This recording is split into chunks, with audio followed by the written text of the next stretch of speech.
Hello everybody, today I'm going to be drawing a cute little duck pond. The idea just popped in my head and I think it would be so cute, so I thought I would give it a try.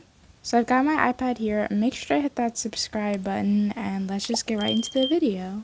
So I'm starting off with a very organic shape because I want to draw just kind of part of the pond and not the whole thing and have it in an interesting shape. I'm not sure why, but that's just how I imagined it, so that's what I'm gonna do. But I thought it was time to start coloring, so I went for this super light pretty blue, and then I started on the lily pads, and this kind of light sage green color. And I actually think this blue and green go really well together, but then I just erased some of the parts of each lily pad so that it actually looked like a lily pad and I had that indent thing. But then it was time to start shading them, so I just went in with a darker green and put it kind of around the edge. And this just helped make it pop and also gave it some more dimension, although it was pretty tedious to do. But I thought I also needed a lighter part, so I went in with a lighter green that was also a little bit more yellow, and I added that to kind of the other side. That also made it look a lot more 3D. And then to actually make them look like they're on the water, I added some darker blue around them. And this pretty much brought everything together and put it all in place. And I tried to make sure I was putting it relatively on the same side for each one so that the shading looks more correct. Again, pretty tedious and repetitive, but also definitely necessary. But as I was finishing those up, I realized that the water was still very flat and blobby, so I decided to add some lines and ripples to make it look more like water and flowy and stuff like that.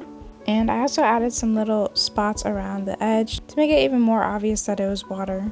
And if I'm going in with darker values, I of course have to go in with lighter values as well, so that is what I did, and this definitely helped a lot.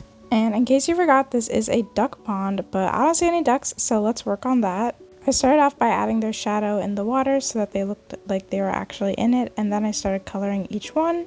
These obviously weren't very detailed, and I feel like they just look kind of weird from the top angle, but there's not much I can really do about that. But I just went for a light cream color and then a yellow beak, and I think they are still very cute. So of course we have the mama duck leading 3 little duckies, and I think they are just the perfect addition. But I wanted to spice it up even more, so I decided to add some like tree shading, like there's trees overhead that are being blocked out by the sun. And I'm not sure if you can really tell what they are without me telling you, but I like them, so they're staying. And so to add some finishing details, I added some yellow as kind of like a reflective sunlight, and then I also did a big section of yellow to show more sunlight. And I cleaned up the edges because of course I put it on the wrong layer, but I'm not gonna lie, it was pretty satisfying to do. And then as a last finishing detail, I decided to add some white highlights to the top of the ducks and to the water, just because you always need those juicy highlights. And I think those are really the cherry on top, and of course super fun to add in as well. But once I was finished with those, the drawing was complete. Okay, so here is how the finished product came out. It is so cute, and it came out almost exactly as I imagined it to. I love the cute little ducks, and I think I made a pretty good job with making the water actually look like water. And I don't know, I just think it's really cute. But yeah, I had a lot of fun making this. I hope you like it as much as I do. And yeah, hope you enjoyed. Bye!